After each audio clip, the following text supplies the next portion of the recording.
Assalamualaikum warahmatullahi wabarakatuh.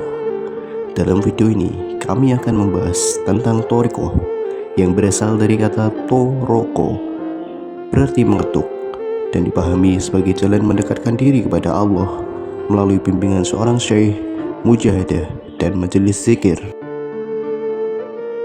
Kami juga menjelaskan sejarah masuknya thariqah ke Indonesia yang datang bersama proses islamisasi.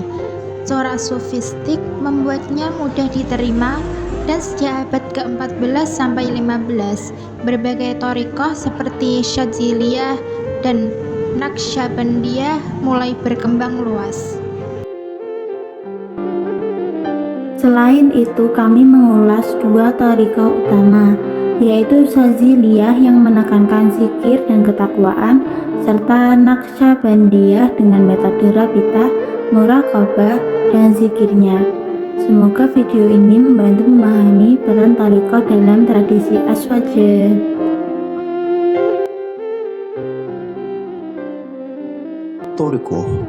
Thariqah berasal dari kata toroko yang berarti mengetuk.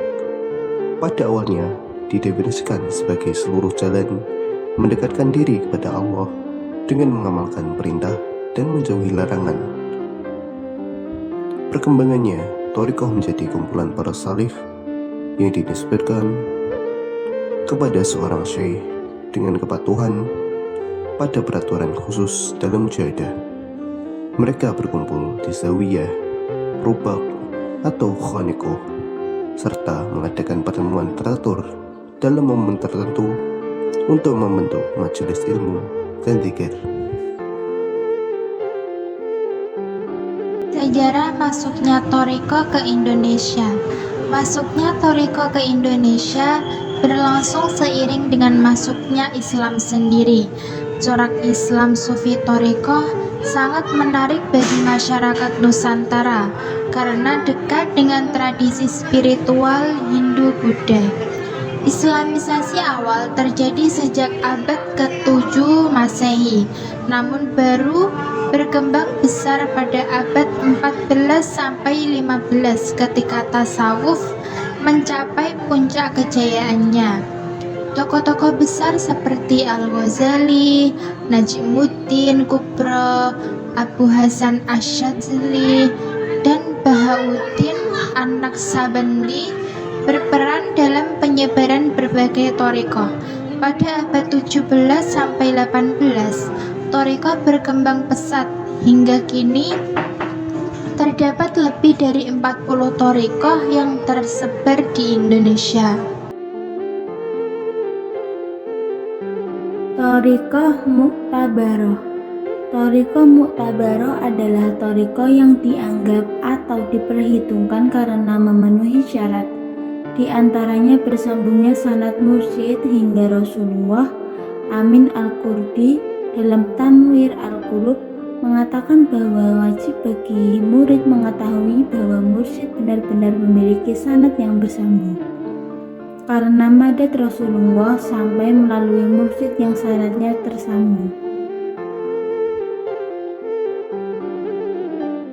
Syarat-syarat mursyid diantaranya yaitu 1. Menguasai ilmu-ilmu yang dibutuhkan murid seperti fikih dan akidah agar dapat menghilangkan syubhat, dan murid cukup bertanya pada guru.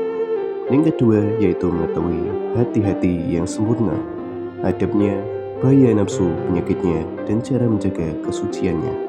Yang ketiga yaitu mempunyai sifat belas kasih terhadap kaum muslimin, terutama pada murid. Yang keempat yaitu menutup aib-aib muridnya. Yang kelima yaitu menjaga diri dari mengambil manfaat pribadi dari harta murid. Yang keenam yaitu melakukan apa yang ia perintahkan dan menjauhi apa yang ia larang. Yang ketujuh, tidak bermujalasah bersama murid kecuali sekadar hajat. Yang kedelapan yaitu perkataan bersih dari hawa nafsu. Yang kesembilan, tidak terlalu mementingkan hak dirinya seperti hak untuk dihormati dan dimuliakan. Thariqah Syadziliyah. Thariqah ini dinisbahkan kepada Abu Hasan Asyadzili. wafat pada tahun 656 Hijriah, bersumber pada Al-Quran dan Sunnah hingga termasuk Thariqah Sunni. Ajarannya menekankan bahwa seorang shalik harus mengikuti hal-hal fardu, berakhlak sebagaimana Rasulullah, dan memperbanyak zikir untuk bertakarub kepada Allah. Quran Surah Al-Baqarah 152. Menurut Al-Shazili, zikir terbagi menjadi 4. Yang pertama yaitu zikir dari kelalaian agar hati sadar kepada Allah. Yang kedua, zikir karena takut siksa atau suka nikmat Allah. Yang ketiga, zikir yang menyadarkan bahwa semua kebaikan dari Allah, sedangkan keburukan dari diri sendiri. Yang keempat, zikir dalam kondisi fana, hanya mengingat Allah dan melupakan selainnya. Selanjutnya, ajaran Al-Shazili sangat dipengaruhi Al-Ghazali, dan perkataan beliau kemudian dibukukan oleh Ibnu Athaillah. 5 prinsip ajaran Shaziliyah. Yang pertama yaitu bertakwa kepada Allah lahir dan batin. Yang kedua, mengikuti sunnah Nabi lahir dan batin. Yang ketiga, berpaling dari ketergantungan pada makhluk. Yang keempat, ridho pada setiap ketentuan Allah. Dan yang terakhir yaitu mengembalikan segala urusan kepada Allah.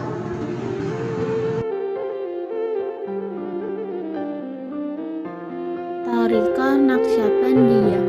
Nama Naqsyabandiyah berasal dari kata naqsi, ukiran, dan ban, ikatan.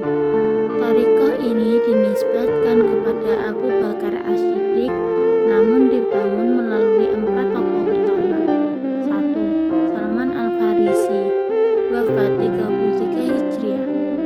2. Abu Yazid Al-Bustami, wafat 261 Hijriah. 3. Abdul Al-Khaliq Al-Ghazdawani, wafat 1179 Masehi. 4. Muhammad Bahauddin Al-Bukhari atau Syekh Naqsyaband, wafat 791 Hijriah. Perkembangan nama Thariqah. 1. Siddiqiyah pada masa Abu Bakar hingga Abu Yazid. 2. Taifuriyah pada masa Abu Yazid hingga Al-Ghazdawani. 3. Kawajakaniyah pada masa Al-Ghazdawani hingga Syekh Naqsyaband. 4. Naqsyabandiyah pada masa Syekh Naqsyaband hingga sekarang. Metode wusul ilallah dalam thariqah ini meliputi 1. Rabithah, yaitu menghubungkan hati dengan guru sebagai wasilah ingat Allah. 2. Muraqabah, merasa diawasi Allah setiap saat. 3. Zikir, baik jahar maupun khafi sesuai ajaran Naqsyabandiyah.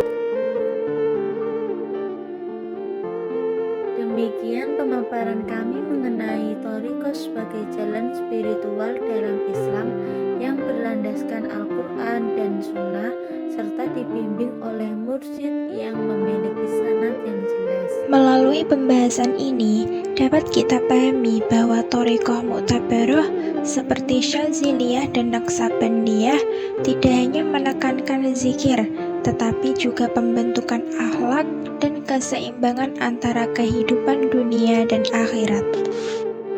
Semoga video ini dapat menambah wawasan kita tentang nilai-nilai tasawuf dalam perspektif Ahlus Sunnah wal Jamaah, serta mendorong kita untuk mengamalkan ajaran Islam secara moderat, mendalam, dan berakhlakul karimah.